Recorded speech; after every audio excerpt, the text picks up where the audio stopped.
Hi guys, welcome back to my channel. I hope you're having a great day so far and welcome to today's video where I'm going to be doing a full face of my best of 2024 makeup. The number one in each category from last year's favourites, so we can see, are these products I still use? Do I still feel the same way about them? Am I still as in love with them as I was at the end of last year? How many of these products truly stand the test of time? So without further ado, let's get started. Okay, so my number one eyeshadow palette of 2024 was Natasha Denona's I Need a Warm palette.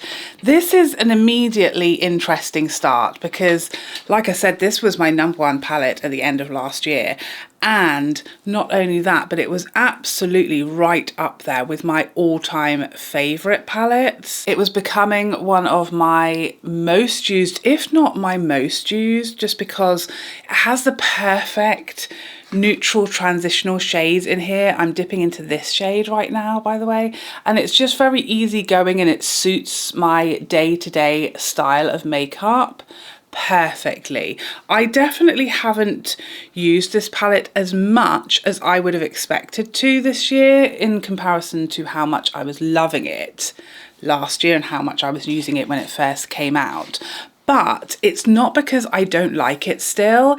It's more a case of what came out this year. So we've had some amazing palettes this year that have come out that I do prefer to this one and have enjoyed a bit more. I think 2025 has been like the year of the specific niche that I look for and love about eyeshadow, which is something very wearable with lots of neutral shades and neutral options, and that I can wear day to day in my very sort of grounded, boring life.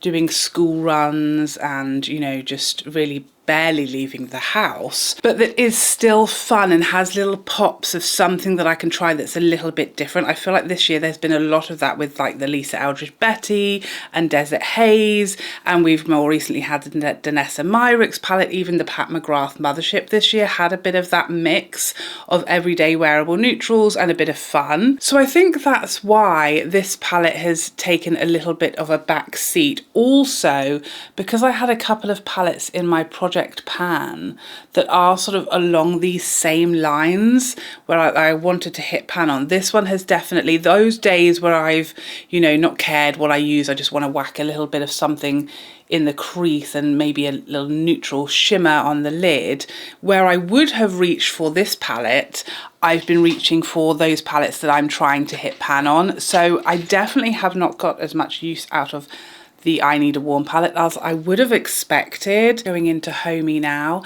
but it's not, like I said, because I forgot how pretty that shade was.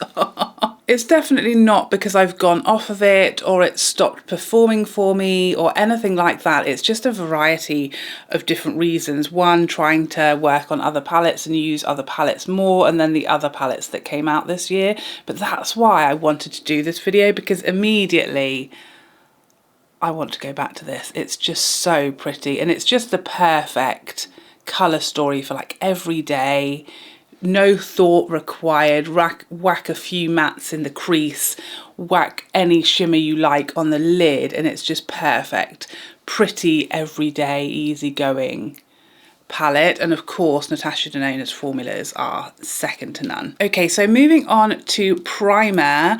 The Ford Shade Illuminate was my favourite primer of 2024, and I don't know how well you'll be able to see, but this is basically gone. You can see there, we're at the very dregs of this bottle. I'm having to open and unscrew it and literally scrape the insides to get the very last bits of this. This will probably be my absolute last use of this primer, because even scraping the sides like I'm doing now, I'm struggling to get anything out. So this is fully used up now.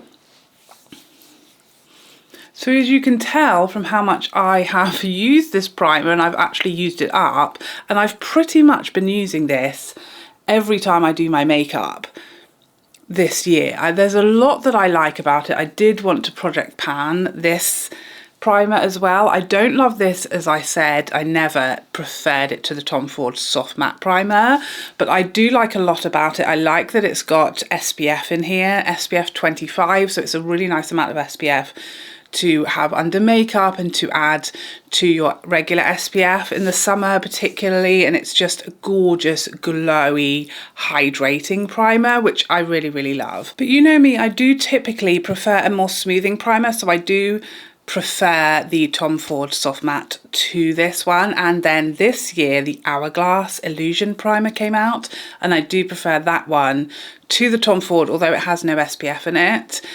It gives me glow and some smoothing, so I think I prefer that to this one. So this is going in my bin now and I won't repurchase. But I definitely enjoyed it while it lasted. Now the next product that we're going to talk about is a mascara that I no longer own, and I think you'll be very surprised to learn it's the Lisa Eldridge Kitten Lash Mascara. So let me explain. I'm going to use the Hourglass Unlocked Extensions Mascara this year, and this is the reason I no longer own the Lisa Eldridge. So if you watched my video last year, especially if you watched my best of 2024, and a lot of videos after that, my best of, my kind of go-to products, Lisa Eldridge's mascara was right up there. It was one of my favorites. It's not, I will say, as far as just this, the effect on the lashes, it wasn't in my top few because it's a little more natural than I like. It's not quite as lengthening, it's not quite as dramatic as my top few, the Charlotte Tilbury, this Hourglass one, the Benefit Roller Lash. But what was very special about the Lisa Eldridge is how water resistant it is. It's not waterproof, although I think it is. It's not, it doesn't claim to be waterproof. I don't know what the distinction is in being able to claim that as a brand, being able to say something is waterproof versus being able to say it's water resistant. I'm not sure what the distinctions are, but Lisa herself calls that mascara water resistant, and it is extremely water resistant. If you cry, if you get very rained on, it is going to completely hold up. Sweat, smudge proof. It's very long wearing and completely bulletproof, which is why I absolutely adored it so much. And although it wasn't necessarily my favourite mascara just on the lashes, it was my absolute favourite and my go-to. Anytime I thought my eyes might stream or water, anytime I thought I might cry, that would be my go-to mascara, hence why it was my favourite of the year last year, and hence why I thought I would always have it in my collection,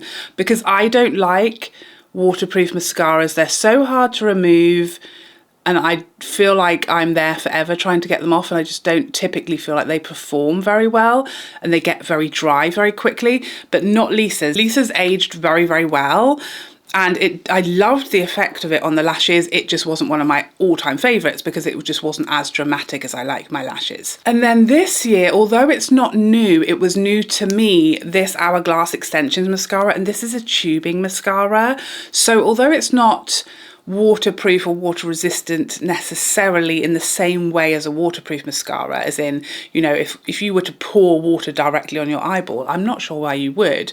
A normal mascara would run, a waterproof one will not, but it will be very difficult to remove. A tubing mascara, because it doesn't turn to a liquid, it's tubes, literally little fibres on your lashes. So it's a beautiful mascara. I prefer the look of this on my lashes to Lisa Eldridge, and also this has become my go-to if I think I might cry, my eyes might water, or I might get wet, i.e. rained on. Not because I've gone swimming. But this is far easier to remove than the Lisa Eldridge, which isn't impossible, but it's just a little more work, a little more elbow grease. So I much prefer the process of removing this, which, because it's tubing, is so easy. A little bit of water and you can just basically swipe it off, and it will never run or leave a streak or smudge. You may just get a fleck or two, but I wore this when I went to see Wicked for Good, and I literally cried a whole river during that film, okay, twice. I went to see it twice. I sobbed both times, poured down my cheeks, and I was expecting just a couple of flecks. There was nothing. My mascara looked immaculate. I posted a video on my Instagram showing the aftermath, and I couldn't believe it looked perfect. So now I have the best of both worlds, a mascara that I absolutely love. It's probably my first or second favourite with the Charlotte Tilbury. They're neck and neck, and it's easy to remove, and I know I can rely on it if my eyes were to get wet in some way, shape or form. So I don't repurchase the Lisa Eldridge anymore, which is sad because you know how much I love the brand. But loving a brand and supporting a brand and loving a human does not mean that you have to love and it be your number one favourite in every single category. So the Lisa Eldridge mascara is definitely one that has been gazumped off top spot for watery occasions this year. Moving on to foundation, and the Tom Ford Architecture Soft Matte came out on top last year, and nothing has changed. To be honest, I wish I hadn't shaken it now. I would have liked to have seen how much was in there. What a rookie mistake. But this is on my project pan this year, and I'm not 100% confident that it will be fully gone and used up, but we are going to be close for sure. You know, this is definitely a more matte foundation, a much more matte foundation than I typically prefer or go for. You guys know I love glow and luminosity, particularly in my foundations. I love a glowy base. My holy grail is the Tom Ford, I want to say Shade Illuminate, but it's now called the Architecture Radiance Foundation. I love glowy, delightfully luminous, radiant skin. But this foundation does something so well that I have never met a foundation that does it better, and that's why this is like so high up in my all-time favorite foundations, despite having a finish that I don't really love. And the good thing about it, that although it is called a matte foundation, it is a more soft matte, it is a natural matte, it doesn't look unskin-like, which is my complaint with matte foundations. You know, when you have a normal or a drier skin tone, you don't have oily skin, or you don't have a lot of oil production naturally through your skin throughout the day, a matte foundation just doesn't look like skin. It looks makeup-y, it looks heavy on me, and that's why I don't prefer most matte foundations. But this foundation, especially when used on top of a more luminous primer like the Tom Ford or like the Hourglass, it still looks skin-like and realistic texture-wise. It doesn't look like a mask. It doesn't look like Estee Lauder's Double Wear, for example, like a flat matte makeup mask, which I can't stand. It also has really high coverage, but it's very thin, which is almost unique. Typically when you have a really full coverage off the bat foundation like this that covers so well, it looks heavy, it looks makeup-y, it looks full glam, which is, you know, the point of those foundations. They are supposed to.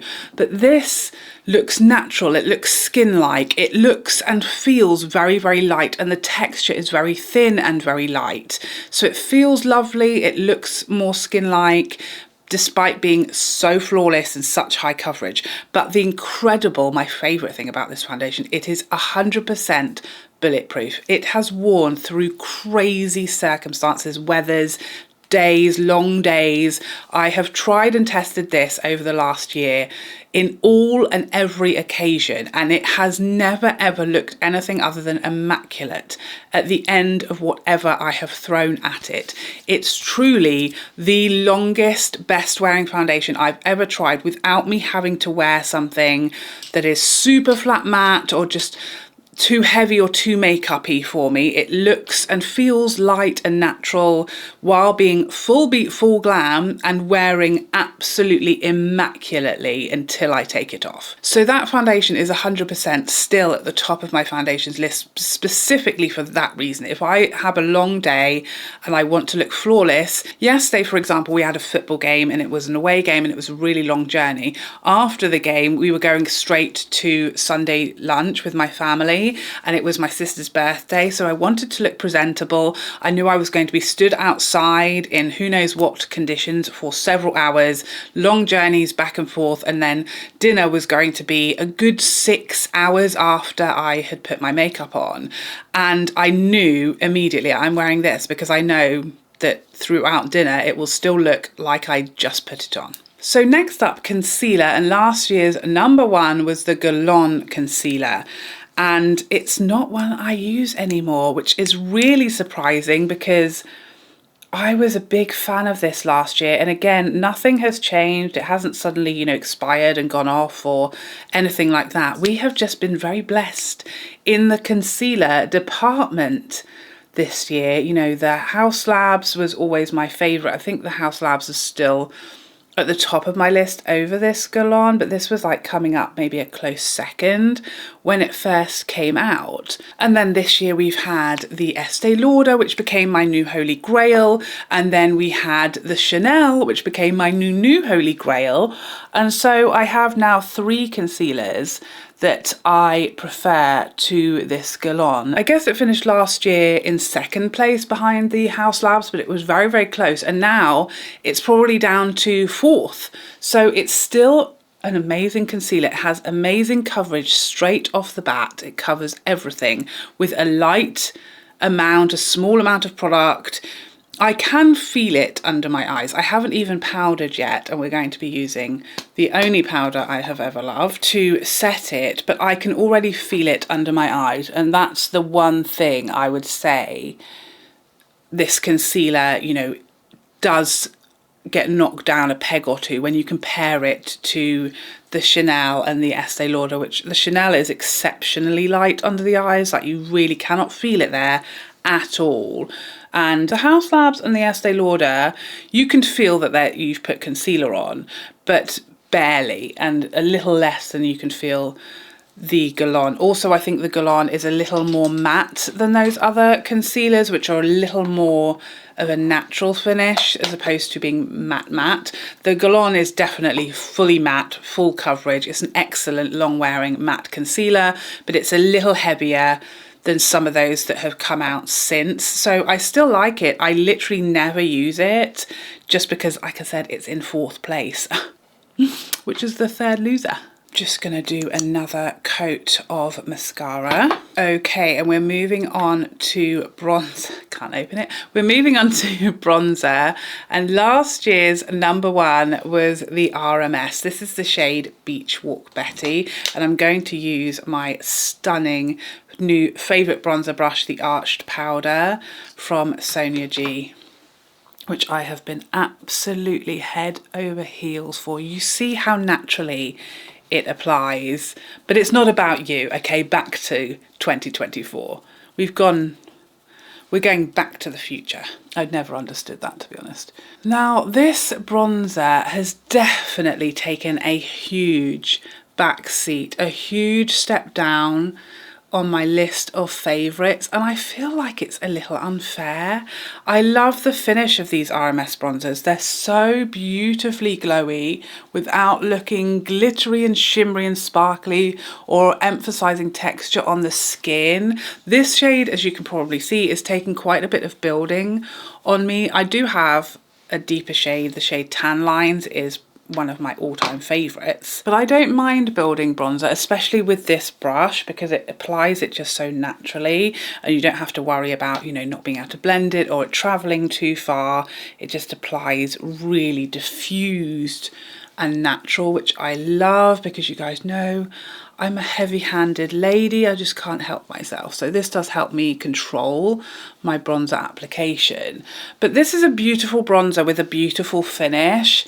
Again, I've just discovered so many bronzers this year that I love so much that it really has barely been used at all. And it was absolutely like my top spot, holy grail, for a good little while. It's still gorgeous. I still love it. I need to use it more. I think it's got a gorgeous natural undertone. I think it's really pretty finish, and I really need to use it more. I think, like I said when I first reviewed this, the packaging affects how much I use it, because it's battling with like the Gucci bronzer, the YSL bronzer, the Dior bronzers. They all have these gorgeous, glorious, luxurious packagings. So not to say that that clearly doesn't affect the product, but, you know, if you're opening a drawer of beautiful products, I do prefer and I do like to pick out luxurious, beautiful packages. It's just, you know, I've said to you guys before, makeup is like my self-care, it's my me time, it's how I spoil myself, and I do think I'm allured by a pretty picture and a pretty packaging. It doesn't mean that it makes it a better product or that you should use, you know, prettier packaged products more.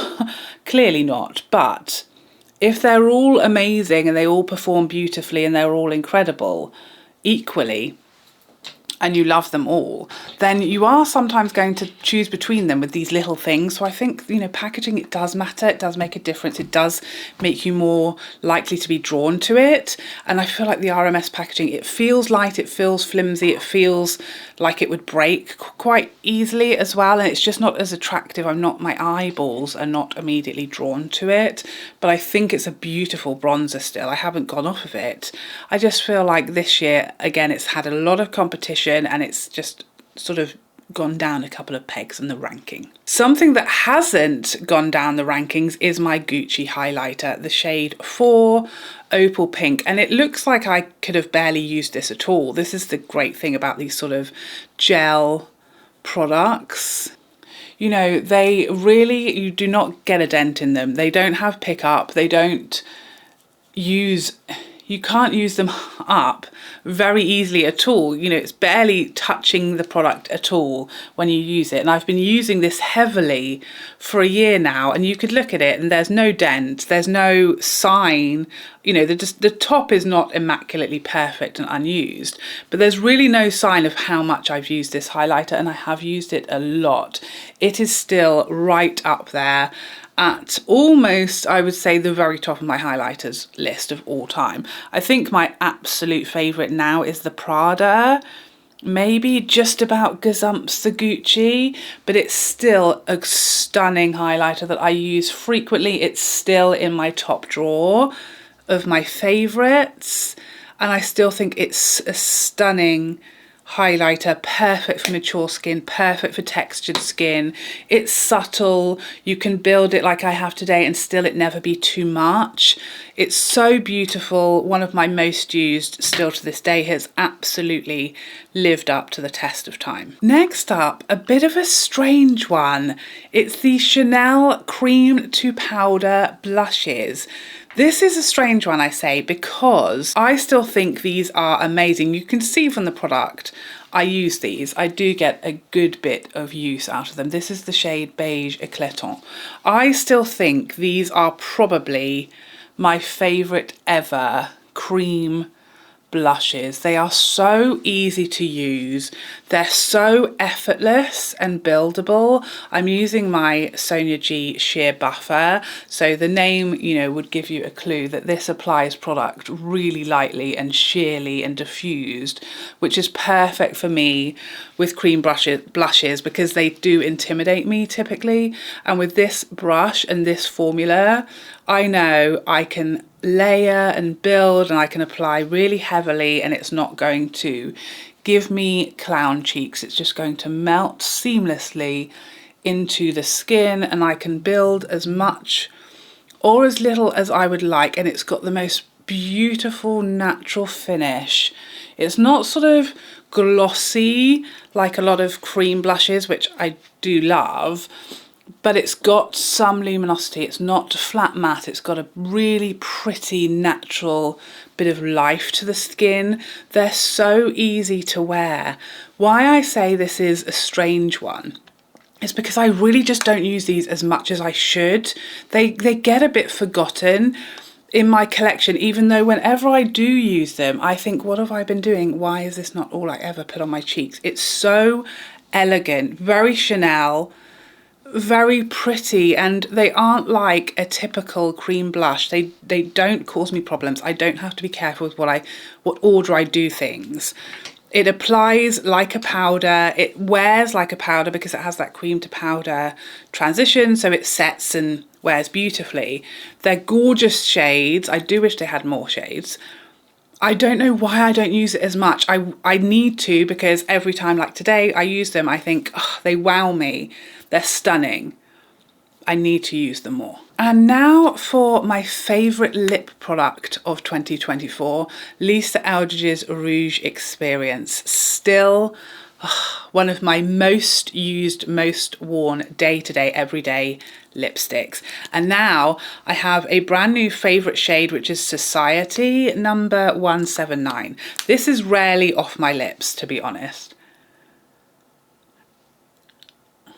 It is the absolute most perfect shade ever for every day for me. I love it so much. I feel like it wakes up my whole face, but it's still so soft and pretty and wearable, and I can wear it with any colour combinations because although it's not like a nude and neutral shade, it's so muted and understated of a colourful shade, if that makes sense. This just lives in my handbag, this specific shade particularly, because it's long wearing, but it's not drying and heavy and matte. And it goes with everything. So if I've forgotten to bring whatever lipstick I put on in the morning, I know I can whack this shade on and it will go beautifully with anything. But I feel like a lot of the time, if I do quite neutral makeup like I did today, I could pop this lipstick on and it just wakes up my whole face. It brings some life to my face so well, like no other shade I've ever put on my lips. So rest assured that me and Rouge Experience are still head over heels in love with each other. It's a love affair, it's here to last. The component is ridiculously beautiful. Lisa's given us several new shades this year that are absolutely stunning and really unique. And this is my absolute all-time favourite. But I feel like my makeup today has gone very, very well. I can see why these products were my number ones of the year from last year. And a lot of them still are very much right up there in my number ones or my top few in 2025. Many of these have lasted the test of time. Several of them have been bumped down a couple of spots, which you would expect over a year there to be new. Thank goodness there's been new excellent products. Otherwise it would have been a very sad year. And a couple have sort of dropped out of my regular rotation of products, but they are still amazing products. As you can see, I've got a gorgeous face of makeup here today that I love. I love everything. I love how everything looked. So it's a really good reminder that just because something isn't brand new, the newest of the newest launches, doesn't mean it's not still good, doesn't mean it's not still amazing and incredible and, you know, needs to sink to the bottom of the drawer, never to be seen again. Makeup is for life, not just for Christmas. Okay. So hopefully this video inspires you to have a rummage in your drawers, have a look back at some products that used to be holy grails and you've maybe forgotten about them, you've maybe neglected them lately because new shiny things came along and stole your heart. But get those oldies and goodies and goldies back out of your drawers and remind yourself some of them are just as good, if not better, than the newer products that have caught your eye. We have drawers full of amazing makeup that we have sadly forgotten. So hopefully this inspires you to have a little dig through and find some gems that you had maybe not used for a little while. But there you have it, a full face of my best of 2024. We will very soon be filming my best of 2025. I cannot wait to see what treasures we find in there and whether you prefer this full face of 2024 or the full face of 2025. I cannot wait to find out. But thank you so much for joining me today. I hope you enjoyed this video and I would love to see you in the next one. Otherwise, take care for now. Bye bye bye bye bye.